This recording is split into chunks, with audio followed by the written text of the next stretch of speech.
So this is what happens when you use your stove for 7 months and then forget about it.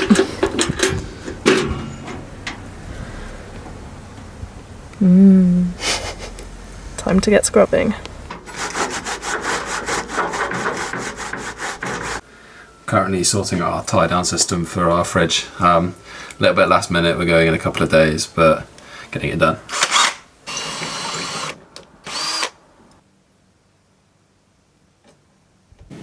Here we are at 10 to 11, a day and a bit before we're due to leave. Ellie's only just finished working, and so we're just starting our route plan now.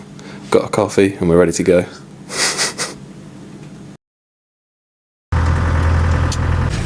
Whoop whoop, let's go! Just joined the queue for the ferry, getting really excited now.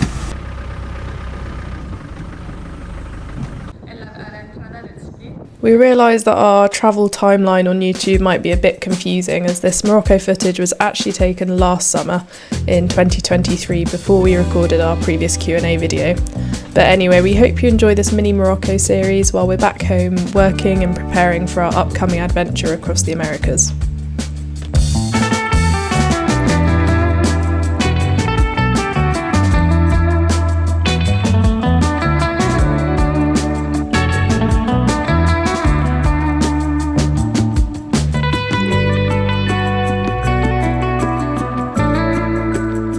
While we were at this spot, we discovered that annoyingly our headlights had stopped working.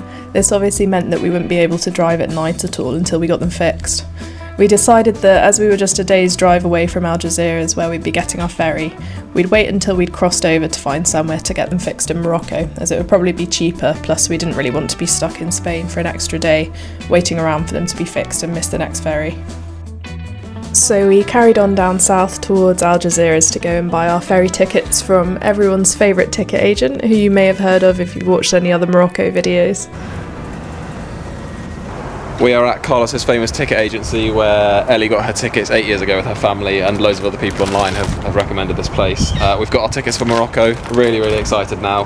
And we got our complimentary wine and cookies, which is so nice of them. I think we're going to camp at a supermarket nearby tonight, and then our ferry goes at 11:30 tomorrow. Really excited now. This is our beautiful camp spot tonight. Got the scenic views of the Spanish coast, and Ellie's cooking us up a feast.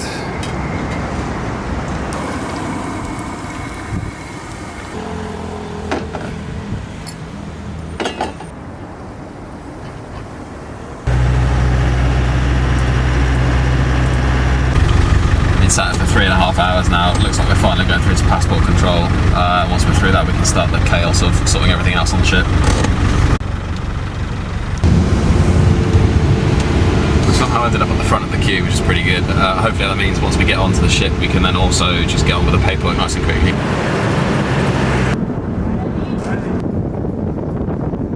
Got all our documents sorted now. It wasn't too bad in the end, only took about 45 minutes of queuing on the ship. We've left the port now, finally, after about 6.5 hours, I think. And yeah, should be there soon, but we're slightly worried about our headlight situation because this is all taking a little bit longer than we thought, so we're going to probably have to stop before it gets dark and camp somewhere, but that's alright.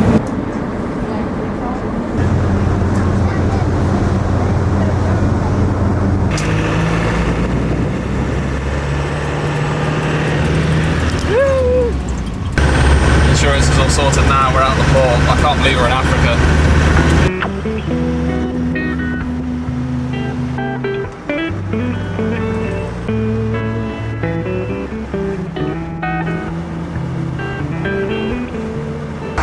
Just driving up this long hill and heard this sudden bang and whoosh of air, and one of the boost hoses has come loose off the Jubilee clips. I thought maybe one would burst, but we've just replaced them with Ali Sport ones, so I thought it was pretty unlikely. Quite an easy fix, but obviously we're quite pressed for time with the headlights not working and getting dark, but nice easy fix. A little bit scary though. Obviously it's really hot as well, but it's back on. I don't know if the Jubilee clip came loose or it was just the heat, but it's all good now, so we can get back on the road. It's come off again. I did the Jubilee clip up quite tight. It's a bit oily, so I don't know if that's what's causing it to come off, but I mean it shouldn't do. I'm just really going to nip this up as tight as I can go really, and then hope it doesn't come off anymore.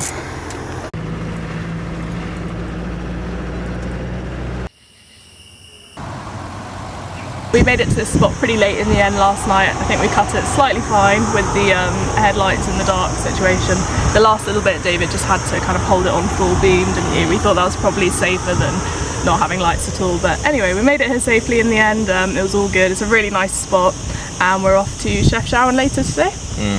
Yeah, it's really nice here. We're tucked into a little valley, which meant the sun came up a little bit later than usual, which meant we could have a bit of a lie-in before the tent got too hot. Yeah, it was definitely needed, wasn't it? Yeah, it's been a manic couple of days, but we're going to head to the mechanic first and hopefully sort out the headlights. Yeah. Hello, my name is Omar. I live in Fes, and now I go to Letno to visit Morocco, and I travel in the what is this? Mountains? Mountains. Yeah. Welcome to Morocco. Oh, thank you, shukran. Do you have any recommendations of beautiful places we should go to? You can go to Souira, Dakhla, in the Sahara, in the Nador, Asima. Nice to meet you. It was so nice to meet you. Nice to meet you too.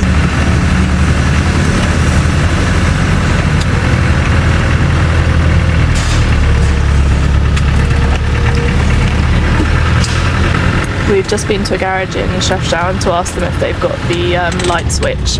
They don't have it, but we've just picked up this guy from the garage and he's going to take us to somewhere that might. Just taking the gaffer tape off. Shukran. Thank you. Lovely. All done? Yeah. Maps me as always is taking us for a little bit of a ride. Looks like it's a one-way street, but it's not. Some guy has just pointed us this way to the camping, but it's. Oh. Always with it clear.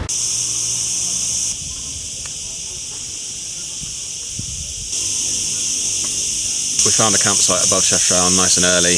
We've stopped off and just got everything ready, had some lunch. It's been nice to spend some time in the shade as well.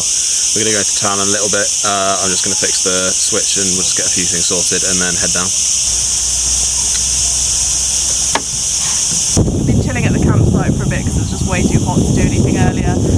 But we've left now and we're going to head down into town, check it out for a little bit and then probably get something to eat. Chefchaouen, or Chaouen as the locals call it, is a beautiful blue-wash city in the Rif Mountains of northern Morocco. Due to its fairly out-of-the-way location, it doesn't get the hordes of tourists that you find in Marrakesh or Agadir, and has managed to retain a lot of its authenticity, although in recent years it's become more popular with backpackers and overlanders. We loved winding our way around the Medina, passing mostly local people and soaking up the history and generally relaxed atmosphere. Been walking around for a little while now, got lost a fair few times, but we're starting to get hungry, so I think it's time to find somewhere to eat. I've got chicken and lemon tagine. It's really, really nice.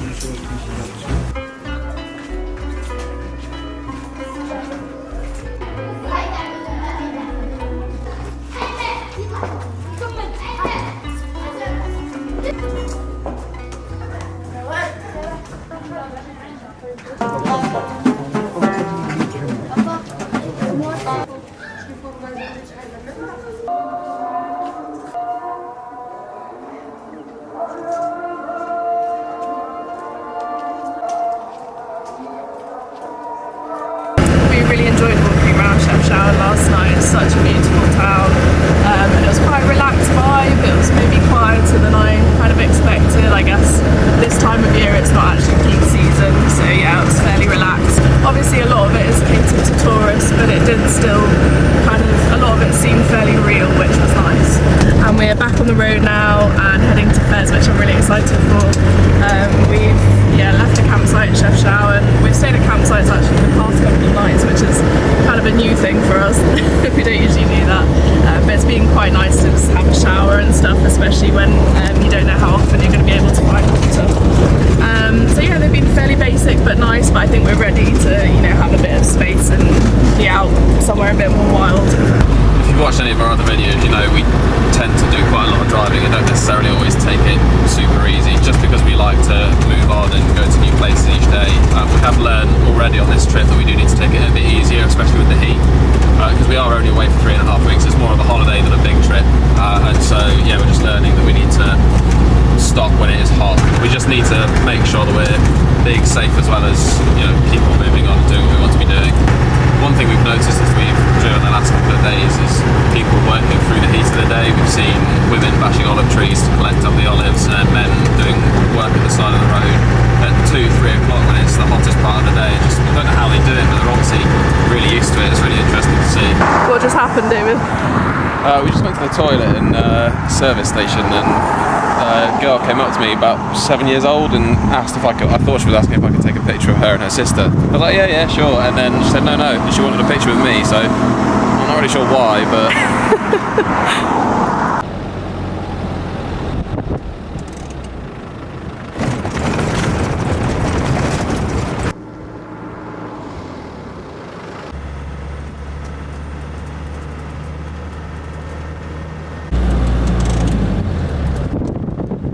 Past the other guys lay tarmac on the road, and it's unbearably hot, and they kind of waved us down and asked for some water, so we gave them 4 litres of stuff in the jerry can and some bottles. Just can't believe they're working. It's just ridiculous.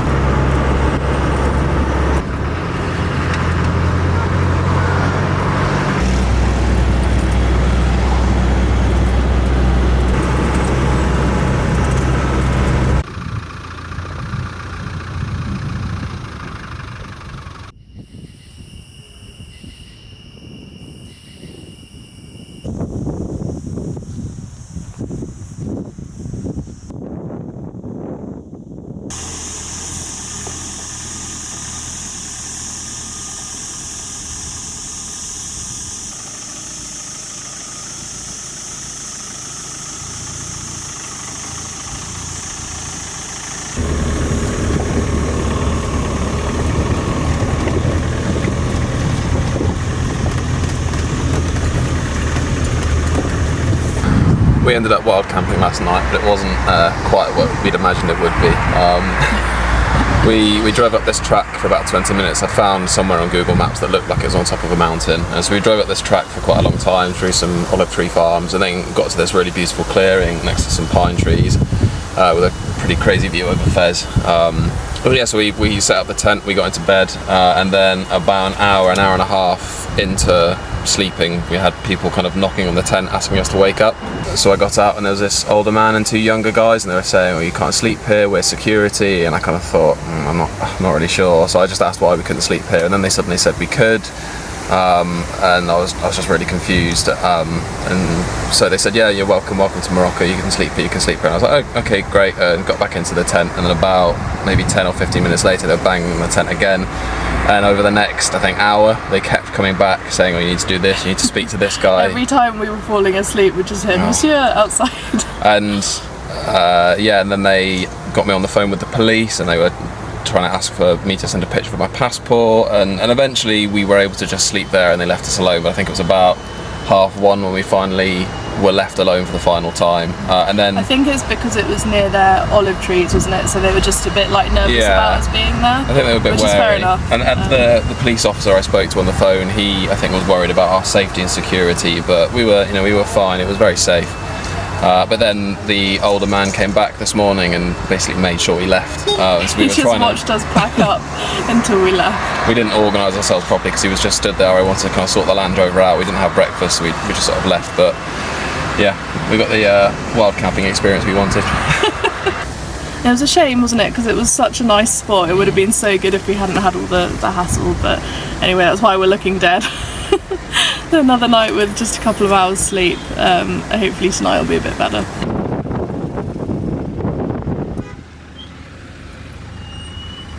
We've made it to Fes, we're parked just outside the Medina. So yeah, we've got a few hours to have a little look around. I think we're going to take it easy because it's so hot. It's about 37 degrees now, I think, isn't it? So yeah, have a little wander around, maybe stop and have a mint tea somewhere. Yeah, looking forward to it. Let's go.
While we were in Fes, we of course had to visit the famous Chouara tanneries where locals treat and dye animal hides using ancient methods that are pretty much unchanged since the founding of Fes over 1,000 years ago.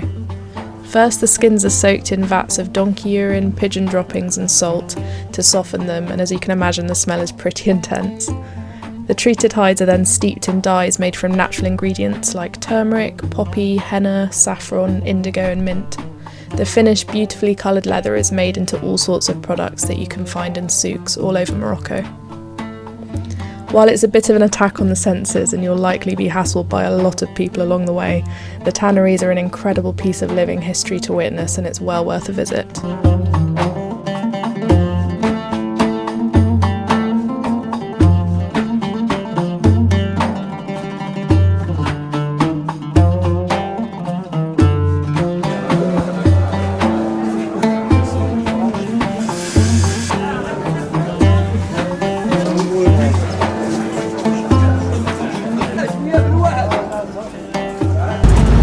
To Tazekka National Park now. It's been getting hotter the further south we go and it's now 42 degrees, so it's now cooler with the windows and the vents closed, but it still feels like an oven in here. We've just passed the sign for Tazekka National Park and we're starting to climb up a bit now. Looking forward to hopefully some slightly cooler temperatures. Yak's been struggling a bit in the heat today as well, been feeling a bit sluggish.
We've been climbing up into the mountains in Tazekka National Park for a couple of hours now, just stunning views on the way up over the mountains. And we found this incredible overlander spot on the top of, what's the mountain called? Tazekka. Oh. Yeah, this incredible spot right in the middle of a pine forest. It's crazy. We can't believe this is Morocco. We didn't realise there were places like this here. Yeah, I think we're about 1,800 metres altitude as well, which means it's really cool here in terms of temperature. It's really still. I think it's just one of those spots we're not going to forget.